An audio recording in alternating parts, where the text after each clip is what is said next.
itu saya itu banyak rupiah itu dalam dari dalam banyak itu. Bismillah, alhamdulillah, wassalatu wassalamu ala rasulillah wa ala alihi wa ashabihi wa wala wa la hawla wa la quwwata illa billah.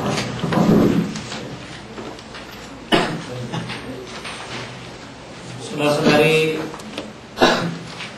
seiman dan seakidah, semoga Allah SWT menjaga kita semua.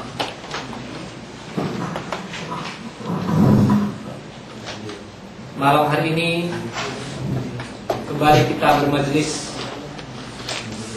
dalam majlis ilmu dan majlis zikir, mempelajari ayat-ayat Allah dan sunnah-sunnah Rasulullah SAW yang kita harapkan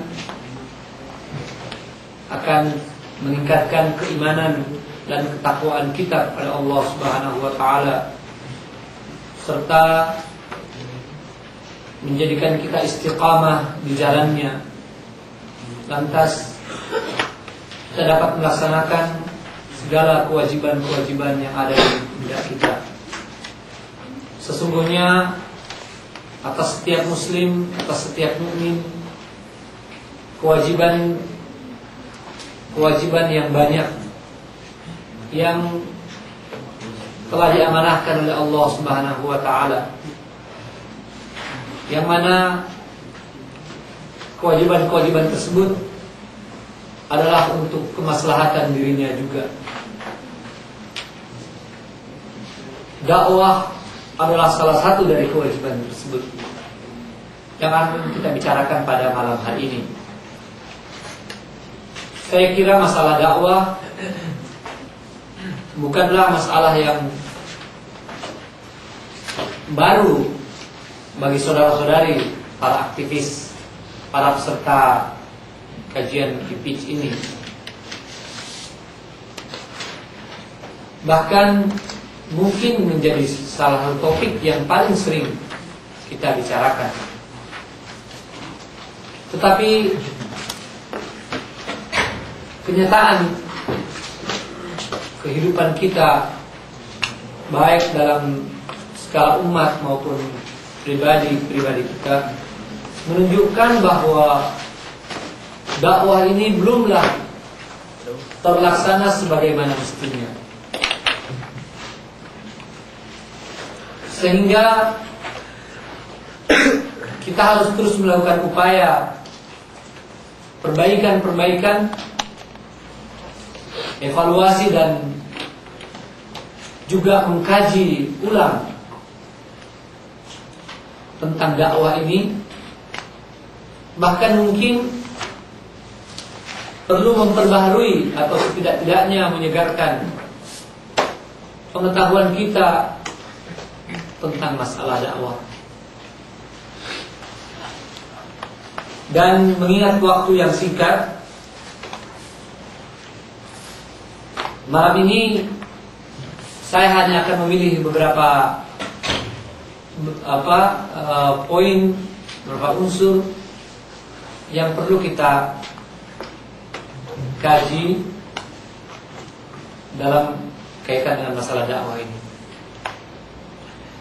Tentu sangat baik kalau di awal kajian kita ingatkan kembali tentang pentingnya dakwah. Walaupun sekali lagi ini mungkin sudah sering, tapi tidak ada salahnya. Sebab semangat berdakwah kita ini selalu maju mundur. Dan kenyataan kehidupan sehari-hari, aktivitas dakwah kita masih sangat sedikit. Kita sadar atau tidak, kita akui ataupun tidak. Karenanya kita perlu diingatkan akan keutamaan dakwah ini. Di antara keutamaan dakwah, yang pertama, dakwah itu adalah salah satu fardu, salah satu kewajiban dalam Islam. Dia bisa menjadi fardu ain dan bisa menjadi fardu kifayah. Yang rajih memang, yang paling kuat pendapat dalam masalah hukum dakwah, dia adalah fardu kifayah. Fardu kifayah. Kecuali bagi orang-orang yang memang telah ditugaskan secara khusus, telah diberikan kemampuan atau diberikan karunia oleh Allah SWT secara khusus dalam masalah ini, maka bagi mereka dakwah itu menjadi fardu ain. Tetapi sebagian ulama kemudian mengatakan bahwa kalau melihat dari hadis Nabi sallallahu alaihi wasallam, "Ballighu anni walau ayat", sampaikanlah dariku walaupun satu ayat, maka dakwah ini wajib bagi setiap muslim tanpa terkecuali. Setiap muslim hendaknya menjadi dai. Dan tentu saudara-saudari tahu yang namanya fardu ini adalah sesuatu yang harus kita kerjakan dan juga sesuatu yang paling disukai oleh Allah Subhanahu wa ta'ala.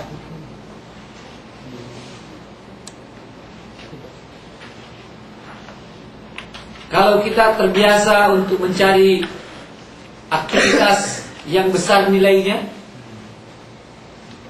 ya, yang besar kualitasnya, maka yang paling besar kualitasnya itu adalah yang difardukan, yang diwajibkan oleh Allah Subhanahu wa ta'ala. Ada beberapa ayat yang bisa diangkat sekedar mengingatkan tentang kewajiban dakwah ini. Yang pertama, firman Allah Subhanahu wa ta'ala di dalam surah Ali Imran ayat 104. "Wal takum minkum ummat yad'una ilal khair wa ya'muruna bil ma'ruf wa yanhauna 'anil munkar." Ila akhir ayat. Hendaklah ada di antara kamu segolongan orang yang senantiasa menyuruh kepada kebaikan, mencegah dari kemungkaran, memerintahkan kepada yang ma'ruf dan mencegah dari yang munkar. Lalu di surah An-Nahl, surah ke-16 ayat 125, "Ud'u ila sabili rabbika bil hikmati wal mau'izatil hasanah." Ajaklah ke jalan Tuhanmu dengan penuh hikmah dan mau'izah hasanah.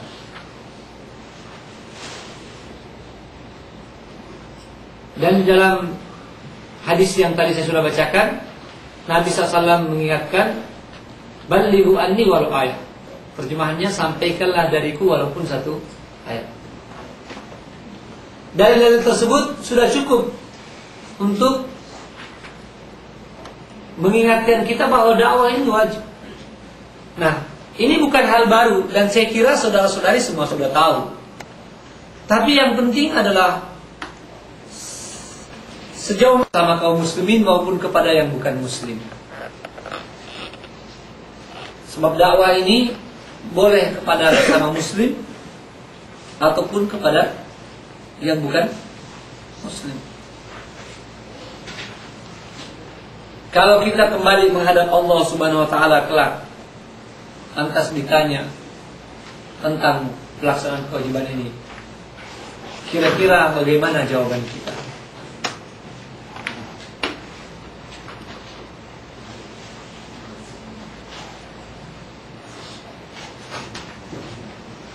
Apa yang akan kita katakan saat itu pada dalam mahkamah Allah Subhanahu wa ta'ala?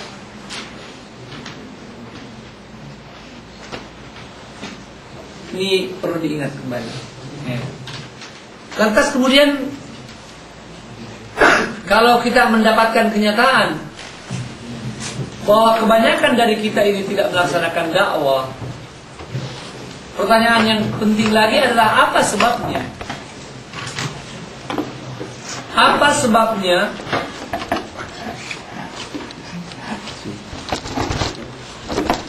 Apa sebabnya kita tidak melaksanakan dakwah?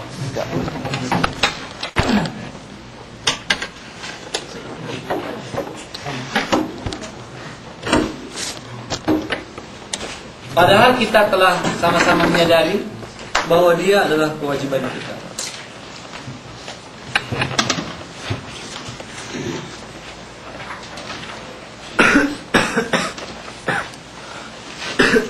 Mari kembali mengingat poin ini, ya. Dan kita harus menumbuhkan tekad kita. Harus kita berdakwah. Bagaimana bentuk dakwahnya? Ini bisa dibicarakan. Tapi kita harus berdakwah, dan dakwah itu adalah menyampaikan kebenaran, menyampaikan dari kitabullah, dari sunnah Rasulullah sallallahu alaihi wasallam. Walaupun satu ayat, walaupun satu perkara, walaupun satu masalah. Kalau begitu, setiap orang harus mempunyai program di dalam berdakwah. Dakwah di kalangan keluarga, dakwah pada tetangga, dakwah kepada teman-teman. Memang kita tidak harus berdakwah kepada seluruh orang, tetapi kita harus berdakwah. Kalau kita tidak bisa mengajak orang kafir, ajaklah muslim yang bisa kita temui. Yang lebih parah lagi, kadang-kadang di hadapan kita sudah ada peluang, sudah ada kesempatan dakwah itu, kita tidak gunakan. Kita ada kesempatan untuk bercakap dengan yang bukan muslim, atau dengan teman kita yang muslim yang memerlukan, kita tidak menyampaikan dakwah. Kita bisa berbicara dengan mereka dalam urusan lain, tapi dalam urusan dakwah rasanya kita sangat malu, sangat berat, takut, dan macam-macam perasaan yang lain, ya. Bahkan kadang-kadang sudah melihat pelanggaran, ya, di hadapan kita, kita pun tidak tergerak untuk menyampaikan. Maka ini untuk poin yang pertama. Saya kira kita semua sudah tahu, tetapi yang penting adalah bagaimana melaksanakan kewajiban tersebut. Termasuk saudara-saudari kita kaum muslimat. Sebab muslimat pun wajib berdakwah di kalangan muslimat. Dan boleh berdakwah kepada laki-laki kalau ternyata memang tidak ada laki-laki yang berdakwah pada kaum lelaki. Tapi kalau masih ada lelaki yang berdakwah pada kaum lelaki, maka muslimat berdakwah di kalangan wanita, ya, baik yang muslimat maupun yang belum muslimat.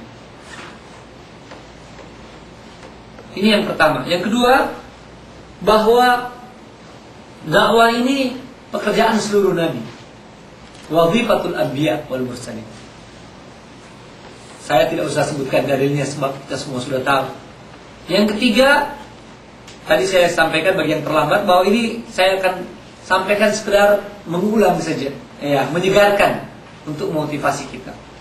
Yang ketiga, bahwa dakwah ini adalah suatu ibadah yang sangat besar nilainya.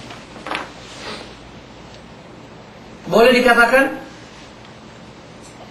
dakwah ini menjadi suatu amalan yang paling besar pahalanya. Ya, saya tidak katakan secara mutlak, bisa dalam tanda kutip. Dakwah bisa menjadi salah satu amalan yang paling besar pahalanya. Bagaimana? Pertama, bahwa seorang yang berdakwah, telah disebutkan di dalam banyak hadis akan pahala yang besar yang mereka dapatkan. Ya. Yang kedua, bahwa kalau dakwahnya ini diterima oleh seseorang, maka semua pahala yang dikerjakan oleh orang itu dalam dakwah yang dia sampaikan, dia juga mendapatkan pahala tanpa mengurangi pahala orang yang mengerjakan itu. Karena itu mungkin pahala sholat kita terbatas sesuai dengan hitungan yang telah Allah SWT berikan. Tetapi dakwah kita bisa melahirkan tambahan pahala sholat karena kita menyebabkan orang sholat. Lalu kemudian orang yang tadi berdakwah lagi, maka kemudian orang yang berikutnya juga masih mengirimkan pahala pada kita tanpa dia sadari, ya. Tanpa dia sadari. Karena itu multi level marketing yang sesungguhnya adalah dalam dakwah itu, yang sesungguhnya, ya. Dalam dakwah orang sebut itu ya MLM itu, multi level marketing itu ya, ya. Dimana semua kaki-kakinya ke bawah nih itu mesti memberikan royalti, ya, pada yang pertama di atas sampai berapa juta pun bawa. Dan begitulah dakwah ini. Karena itu tidak berlebihan kalau kita katakan dakwah ini bisa menjadi suatu amalan yang paling besar pahalanya. Sebab selain pahala yang direct, ada pahala yang direct. Ya, setiap kita berdakwah itu pahalanya direct, begitu besar dari Allah Subhanahu wa taala. Orang terima tidak terima itu bukan soal. Ya, ada pahala yang langsung, yang direct. Yang tidak langsung ini yang lebih besar lagi ketika ada yang menerima dakwah kita. Ketika ada yang menerima dakwah kita. Mudah-mudahan bisa terus memotivasi diri kita. Dan selain kepada orang-orang non-muslim, kepada kaum muslimin pun demikian berlaku. Ini bukan kepada orang kafir saja, orang muslim pun kita ajar sesuatu yang baik, lalu dia amalkan, maka berlaku pula tadi kaidah.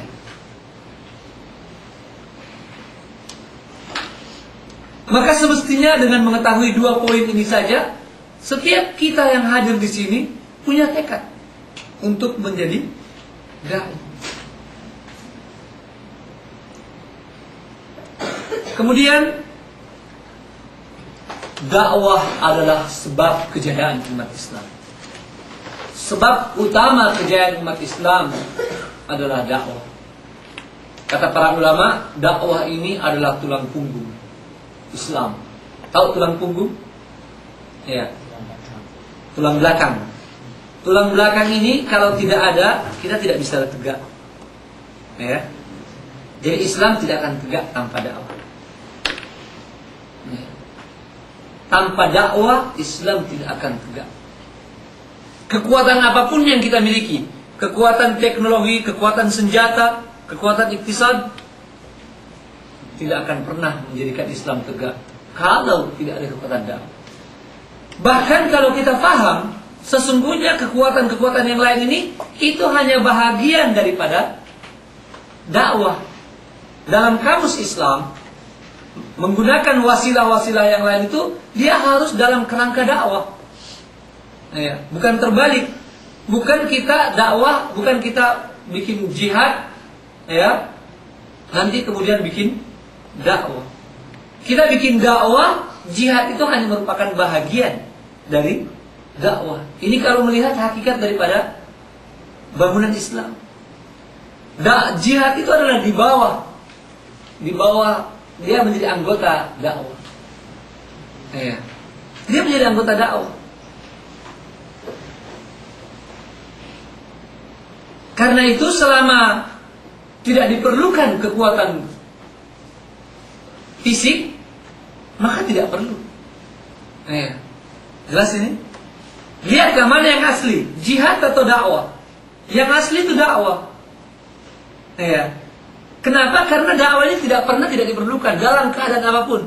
Dalam keadaan tenang, dalam keadaan damai, dalam keadaan perang, dakwah harus terus.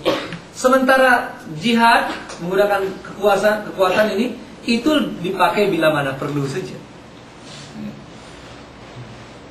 Jelas? Nabi SAW kalau mengirim pasukan, setiap pasukan yang dikirim, mereka sadar mereka adalah dai. Sebelum mereka menjadi tentara Islam, mereka adalah para dai. Karena itu mereka tidak boleh tiba langsung perang. Itu salah. Ya. tiba harus mereka menyampaikan dulu. Aslim taslam walaka mulk.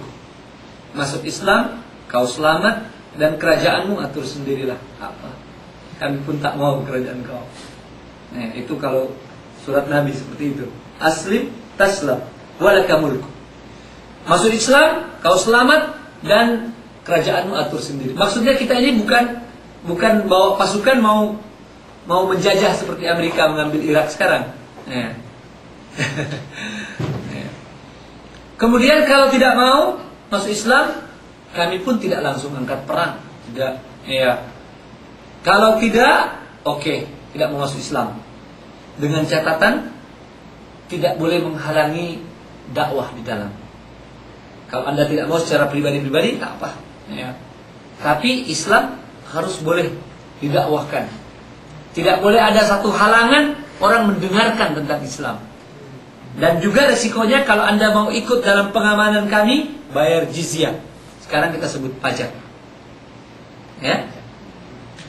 Pajak di Malaysia apa? Cukai. Ya, bayar cukai. Nah, ini karena tadi ada yang tanya masalah jihad. Tidak apa, jangan sampai saya lupa besok. Jihad dalam Islam itu fardu ain, fardu kifayah, kecuali dalam 3 hal. Kecuali dalam 3 hal. Jihad adalah fardu kifayah kecuali dalam 3 hal. Hal yang pertama adalah kalau negeri Muslim diserang oleh musuh. Negeri Muslim diserang oleh musuh. Yang kedua, idza stanfara al-imam. Kalau imam menyuruh kita pergi berjihad. Kalau sudah ditunjuk fulan, misalnya Izzuddin pergi, itu tidak ada pilihan lagi. Wah, ini fardu kifayah imam. Tidak ada. Jadi fardu ain bagi yang ditunjuk. Yang ketiga adalah kalau sudah berada di medan pertempuran. Tadinya kita berangkat, misalnya ini fardu kifayah, tapi begitu sudah ketemu musuh, dia menjadi fardu ain bagi setiap orang yang berada di sana. Ini. Mungkin ada yang tanya, apa beda antara fardu kifayah dan fardu ain dalam praktik sehari-hari? Bedanya begini. Kalau dia fardu kifayah, maka orang yang punya utang tidak boleh pergi jihad sebelum selesai utangnya. Harus minta izin dulu. Ya, misalnya A ada utang sama B. Terus dia mau pergi jihad di bosnya, misalnya kalau fardu kifayah, itu tak boleh pergi sebelum minta izin sama yang punya utang. Anak mau pergi tidak boleh tanpa minta izin sama orang tua. Kalau bapaknya bilang jangan pergi, tak boleh pergi. Itu kalau fardu kifayah. Kalau fardu ain, tidak boleh minta izin, tidak perlu minta izin sama yang punya utang ataupun sama orang tua. Terus pergi saja. Kalau dia fardu ain. Ya, jelas ini. Begitu juga wanita. Kalau fardu kifayah tidak boleh pergi jihad kalau tidak izin suami. Tapi kalau fardu ain tanpa izin suami pun boleh. Nih, jelas ini. Jadi kita berbicara tentang masalah dakwah. Yang pertama tadi, pasukan dikirim menyatakan masuk Islam, kau selamat, kerajaan boleh urus sendiri, kerajaan kamu. Yang kedua, bayar jizyah. Yang ketiga baru pilihan terakhir. Kalau tidak mau masuk Islam, terus kemudian juga tidak memberi keizinan untuk dakwah, maka ya harus perang. Ya, itulah prinsip jihad dalam Islam. Bukan sembarang orang kafir lantas kita serang, tidak. Punya tahap.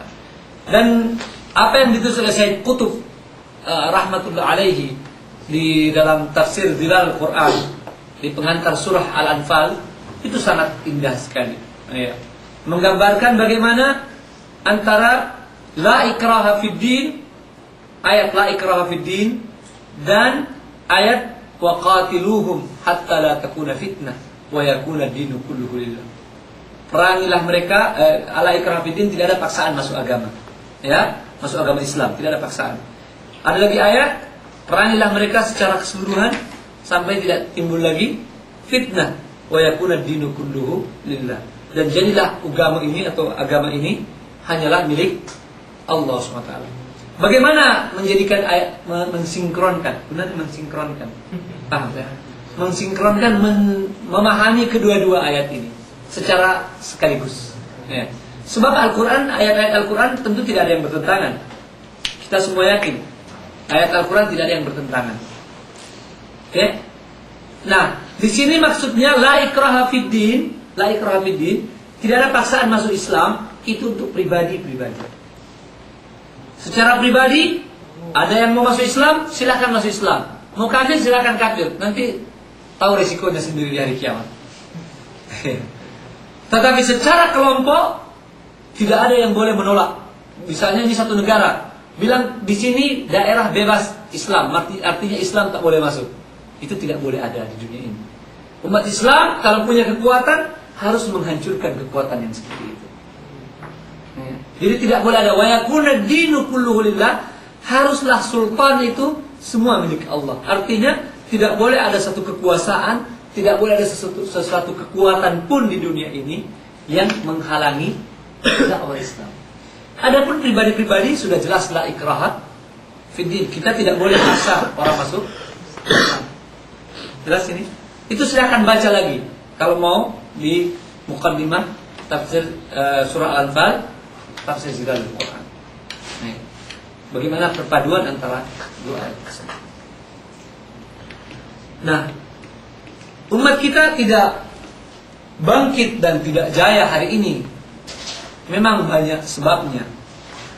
Salah satu yang penting adalah karena dakwah kita yang tidak jalan. Dan karena dakwah yang tidak jalan inilah timbullah penyakit-penyakit yang lain.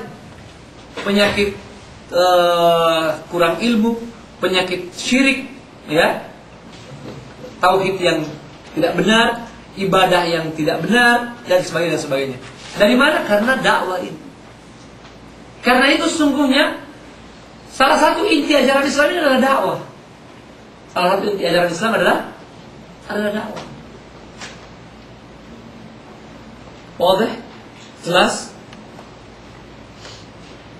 Kalau kita merindukan kebangkitan Islam, merindukan kejayaan Islam, harus ada dakwah.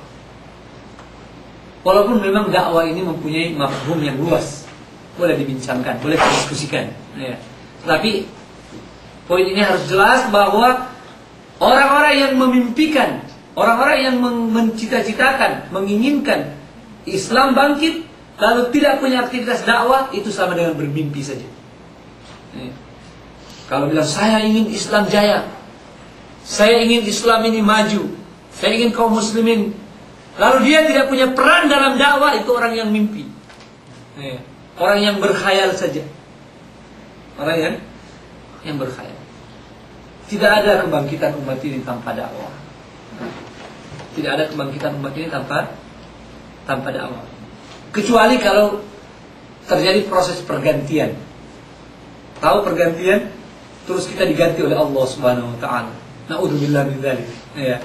Sebab dalam Al-Qur'an, ya ayyuhalladzina amanu may yartadda minkum an dinihi fasawfa ya'tillahu biqaumin yuhibbuhum wa yuhibbunahu. Kalau kamu semua murtad, ya, Allah gantikan dengan kaum yang Allah cinta mereka dan mereka pun cinta Allah. Itu bisa terjadi. Dan sudah berapa banyak umat di dunia ini yang Allah gantikan. Ya, tadi juga ada saudara kita yang tanya, mungkinkah seperti di Bosnia dahulu terjadi seperti itu? Karena mereka tinggal nama-nama saja Muslim, ya, tetapi Islam tidak mereka perhatikan, dakwah Islam tidak lagi dijalankan, lalu Allah gantikan dengan cara serangan dari orang-orang Serbia.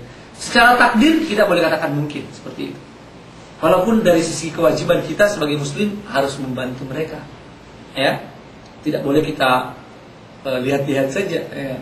Tapi dari sisi tadi boleh saja. Ya, mungkin salah satu dari ketentuan Allah tadi digantikan ketika kita telah menjadi umat.